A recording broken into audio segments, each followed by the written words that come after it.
Namaku Dila.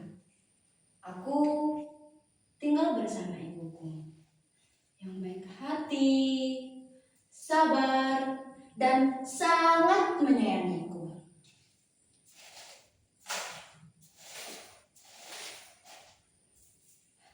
Membahas tentang ayah, aku tidak tahu ayahku di mana. Karena sejak dulu ayahku telah meninggalkan kami pada saat ibu mengandungku. Tapi tidak apa-apa. Aku bersama ibuku sudah hidup bahagia. Aku tinggal di tepi sungai. Keluarga, teman, semuanya tinggal di sini. Orang-orang bilang itu berbahaya, tapi bagiku itu rumah. Di sanalah aku belajar berjalan di atas batu licin. Di sanalah aku belajar berenang. Dan di sanalah juga aku belajar tentang kehidupan dari ibu. Ibu selalu berkata, sungai itu seperti manusia. Kalau kau perlakukan dia baik, dia akan menjaga hidupmu.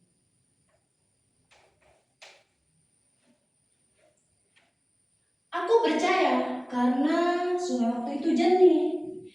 Aku bisa melihat ikan kecil bergerak cepat, bisa melihat bayangan wajahku tersenyum di permukaannya, bisa melihat ibu tertawa setiap kali kainnya kosong. Kami bukan orang kaya. Rumah kami sederhana. Dinding kayu, lantai semen. Tapi kami punya sungai dan itu cukup. Lalu waktu berjalan. Sungai mulai berubah warna. Tak lagi bening, tak lagi ramai. Plastik mengapung seperti bunga palsu yang tak pernah layu. Botol-botol tersangkut di akar. Bau tak sedap datang saat matahari terik. Aku pernah bertanya pada ibu, kenapa sungainya jadi seperti ini? Ibu hanya menatap air lama sekali. Karena manusia lupa cara menghargai. Aku tak benar-benar mengerti waktu itu. Pagi itu, langit terasa berat. Awan menggantung rendah seperti ingin jatuh. Hujan mulai turun siang hari. Awalnya biasa saja, kami tertawa karena atap bocor sedikit. Sore hari, hujan tak berhenti. Tak lagi rintik, tapi deru. Air sungai naik beberapa sentimeter, lalu beberapa lagi. Ibu berdiri di depan rumah menatap arus yang berubah liar. Aku melihat wajahnya yang tegang. Dan untuk pertama kalinya, aku merasa takut. Angkat parang ke atas! Suara ibu tegas. Kami bergerak cepat. Karung beras diangkat, televisi dipindah. Dokumen penting dibungkus plastik. Air menyentuh teras. Dingin. Lalu masuk. Dalam hitungan menit, air setinggi mata kaki, lalu lutut, lalu pinggang. Arus membawa kayu, sampah, lumpur. Aku mendengar jeritan tetangga. Anak kecil menangis histeris. Motor-motor tumbang satu persatu. Sungai tidak lagi mengalir, ia menyerbu. Pintu rumah bergetar keras. Aku menahannya dengan batu. Air yang tadi luap seperti keterbukaan segalanya. Ibu! Aku berteriak. Pintu jebol, air masuk seperti makhluk buas. Meja terbalik, lemari terjatuh, foto keluarga pecah di lantai. Aku melihat foto itu hanya foto ketika kami berdua tersenyum di depan sungai. Tanganku mencoba meraih, tapi arus menariknya pergi. Air sudah setinggi dada. Aku terbelesir. detik aku tenggelam. Aku benar-benar merasa sungai ingin mengambilku. Tangan ibu menarikku kuat. Kami keluar, berlari ke tempat yang lebih tinggi. Kami selamat, tapi rumah kami tidak. Pagi datang dengan sunyi yang aneh. Sungai kembali tenang, seolah tidak melakukan apa-apa. Tapi tanah penuh lumpur, dinding rumah retak, barang-barang rusak.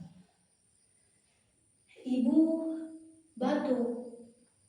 Awalnya biasa saja, lalu demam datang. Air kotor yang semalam merendam tubuhnya meninggalkan sakit yang tak terlihat. Kami berobat, kami berharap, tapi tubuhnya melemah.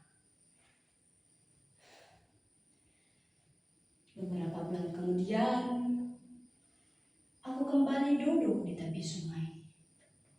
Sendirian, ibu tidak lagi di sampingku. Orang-orang bilang itu bencana alam, tapi apakah alat yang membuang sampah ke sungai? Apakah alat yang menebang pohon sampai tanah tidak bisa menyerap air? Apakah alat yang menyimpan selokan dengan plastik? Jika sungai marah, itu karena kita lebih dulu menyakitinya. Aku kehilangan rumah, aku kehilangan kenangan, aku kehilangan ibu, dan semua itu dimulai dari sesuatu yang tak kecil. Satu plastik, satu kebiasaan, satu ketidakpedulian. Sekarang sungai itu belum sepenuhnya pulih, tapi airnya mulai jernih saat kemarau. Setiap kali aku duduk di sini, aku masih merindukan ibu. Tapi aku tidak lagi hanya menangis, aku bekerja. Aku mulai membersihkan bentara. Awalnya biasa saja, orang-orang menatap aneh, tapi aku terus. Aku mulai menanam pohon kecil, menyiramnya setiap hari. Mengajak teman-teman sekolah kerja bakti, mengurangi plastik, mengajarkan anak-anak kecil membuang sampah pada tempatnya. Karena aku tidak ingin ada anak lain yang merasakan sedih seperti ini. Sungai tidak pernah benar-benar jahat. Ia hanya mengembalikan apa yang telah kita berikan. Jika kita memberi sampah, ia memberi banjir. Jika kita memberi kepedulian, ia memberi kehidupan. Aku tinggal di tepi sungai, dan kali ini aku tidak akan membiarkannya menangis sendirian.